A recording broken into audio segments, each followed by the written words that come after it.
आज Doubtnut app download करें। Doubtnut पर अपने सभी गणित, रसायन विज्ञान, भौतिक विज्ञान और जीव विज्ञान के डाउट्स का करो सफाया। बस प्रश्न की फोटो खींचो, एक ही प्रश्न को क्रॉप करो और तुरंत वीडियो सोल्यूशन पाओ। अभी डाउनलोड करें।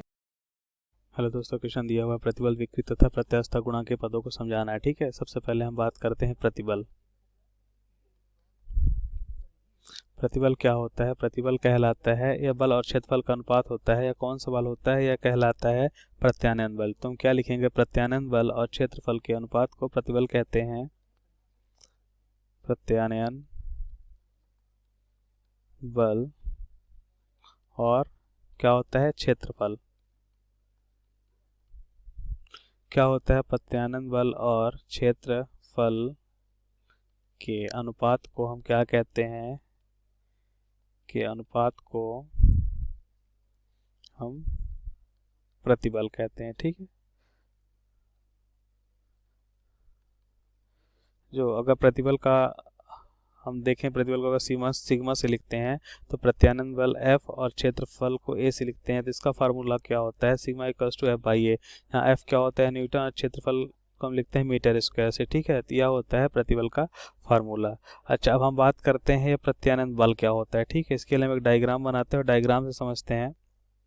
देखिए, अगर हम एक छड़ लेते हैं, ठीक है, अगर हम एक छड़ लेते हैं, यह छड़ है हमारा। ठीक है, इस पे हम क्या लगाते हैं? F बल लगाते हैं। ठीक है, जो बाह्य आरोपित बल होता है इसे हम बोलते हैं विरूपक बल। क्या बोलते हैं? इसे हम बोलते हैं विरूपक बल। ठीक है, और यह देखिए, छड़ क्या होता है? छड़ का क्षेत्र जो होता है वो कैसा होता है? वृत्ताकार होता है। अनुप्रस्थ कैसा होता है? इसका अनुप्रस्थ काट अगर ए माने, ये वृत्ताकार होता है। ठीक है, हमें पता है छड़। ऐसे हम क्या करते हैं? लटकाने के बाद इस पे क्या कहते हैं? बल लगाते हैं, विरूपक बल। ठीक है, अब देखिए क्या होता है, जो छड़ होता है, छड़ क्या करते हैं? मॉलिक्यूल्स, अणुओं से मिलकर बने होते हैं। देखिए, जो पदार्थ है, ये अणु अणु होते हैं इनके अंदर। ठीक है, ये अणुओं से मिलकर बने होते हैं कुछ इस तरह से। अब क्या करते हैं? जैसे हम इस पे विरूपक बल लगाते हैं तो क्या करते हैं? ये अणुओं के मध्य लग रहा होता है अंतर आणविक बल। ठीक है, इन अणुओं के मध्य कैसा अंतर आणविक बल लग रहा होता है? तो क्या करते हैं? एक अणु दूसरे को अंदर खींच रहे होते हैं। ठीक है, विरूपक बल लगाते समय ये अणु भी अंदर की ओर एक बल लगाते हैं। ठीक है, जो जो बल लगाते हैं इसे हम कौन सा बल बोलते हैं? इस बल को हम बोलते हैं प्रत्यानयन बल। ठीक है, ठीक है, क्या होता है? प्रत्यानयन बल। अच्छा, संतुलन की स्थिति में क्या लिखते हैं हम? देखिए, अगर संतुलन की स्थिति हम देखें, संतुलन की, देखिए हम यह स्थिति जो देखते हैं संतुलन की स्थिति में देखते हैं। ठीक है, संतुलन की स्थिति में हम क्या करते हैं? जो प्रत्यानयन बल होता है वह क्या होता है? संतुलन की स्थिति में हम क्या करते हैं? प्रत्यानयन बल और विरूपक बल को क्या मान लेते हैं? एक समान मान लेते हैं। ठीक है, विरूपक बल को क्या मानते हैं? हम एक समान मानते हैं। ठीक है, और यह F डैश F के बराबर हो जाता है, इसलिए हमने F लिखा। ठीक, अच्छा, अब हम इसके सेकंड पार्ट की बात करते हैं, विकृति क्या होती है। ठीक है, इसके हम सेकंड पार्ट की बात करते हैं, विकृति।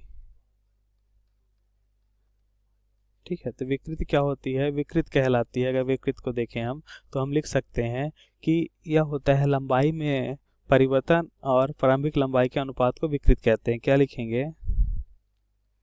लंबाई में परिवर्तन और प्रारंभिक लंबाई के अनुपात को क्या कहते हैं? अनुपात को हम विकृति कहते हैं। ठीक है, विकृति कहते हैं।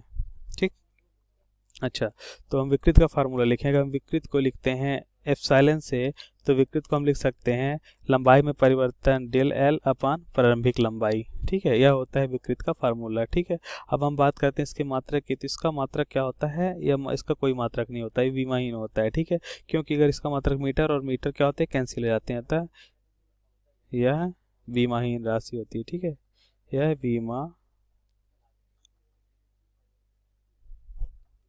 विमाहीन राशि, या बोल सकते हैं इसकी विमाहीन राशि होती है, विमाहीन राशि है। ठीक है, इसकी राशि कैसी होती है? विमाहीन होती है। अच्छा, हम बात करते हैं अगर इसको डायग्राम से समझाएं हम तो देखिए ऐसा समझा सकते हैं कि अगर कोई छड़ है, ठीक है, छड़ पे क्या करते हैं हम F1 लगाते हैं, ठीक, छड़ पे हम क्या करते हैं F1 लगाते हैं इस तरह से, तो क्या होता है इसकी लंबाई में, अगर इसकी प्रारंभिक लंबाई क्या है, इसकी प्रारंभिक लंबाई L है, ठीक है, अब हम F1 लगाते हैं तो क्या होता है इसकी लंबाई में वृद्धि हो जाती है, मानते हैं इसकी लंबाई में वृद्धि डेल L हो गई है, तो ठीक है, तो ये क्या फार्मूले में मैंने लिखा है, फार्मूले लिखा है कि लंबाई में वृद्धि डेल L अपान प्रारंभिक लंबाई, ठीक है। अब हम बात करते हैं प्रत्यास्था गुणांक की, ठीक है, तीसरा पार्ट इसका है प्रत्यास्था गुणांक, ठीक है, तीसरा पार्ट क्या है इसका, प्रत्यास्था गुणांक, ठीक है। तो प्रत्यास्था गुणांक को कैसे डिफाइन करेंगे, प्रत्यास्था गुणांक क्या होता है, यदि प्रत्यास्थ सीमा हो, ठीक है, तो हम लिखेंगे प्रत्यास्थ सीमा में क्या होता है, प्रत्यास्थ सीमा में जो प्रतिबल होता है, प्रत्यास्थ सीमा में प्रतिबल और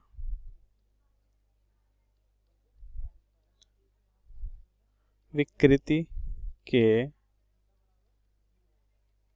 अनुपात को हम क्या कहते हैं, प्रत्यास्था गुणांक कहते हैं, ठीक है, अनुपात को हम क्या कहते हैं, प्रत्यास्था गुणांक कहते हैं, ठीक है। अच्छा, हम बात करते हैं अगर प्रत्यास्था गुणांक को हम किससे लिखते हैं, y से लिखते हैं, यह क्या होता है, यह होता है प्रतिबल को हम किससे लिखते हैं, सिग्मा, और विकृति को किससे लिखते हैं, साइलेंस से, तो यह होता है प्रत्यास्था गुणांक का फार्मूला, ठीक है।